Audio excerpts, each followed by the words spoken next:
দেশে আবারও ভূমিকম্প অনুভূত হয়েছে।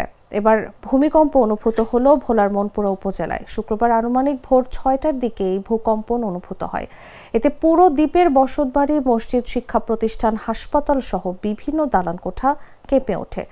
হাজিরহাট মার্কাজ জামে মসজিদের পেশ ইমাম মুফতি মোহাম্মদ ইউসুফ বলেন, ফজরের নামাজের সময় পুরো মসজিদ কাঁপতে থাকে, যা মুসল্লিরা স্পষ্টভাবে অনুভব করেন।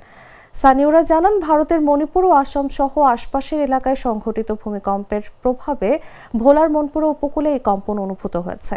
তবে এই ঘটনায় এখন পর্যন্ত কোনো হতাহতের খবর বা বড় ধরনের ক্ষয়ক্ষতির তথ্য পাওয়া যায়নি।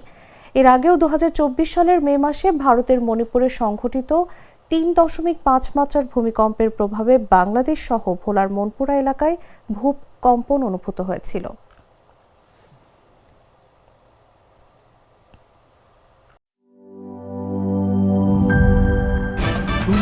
ভয় পাস না, এটা কসমিক ডোর। শব্দের আরেক নাম কসমিক ডোর। এর ওয়াল থিকনেস ও রিপ থিকনেস বেশি থাকায় এটাকে 50 বছরেরও বেশি। কসমিক ডোর, নিশ্চিন্তে 50 বছর।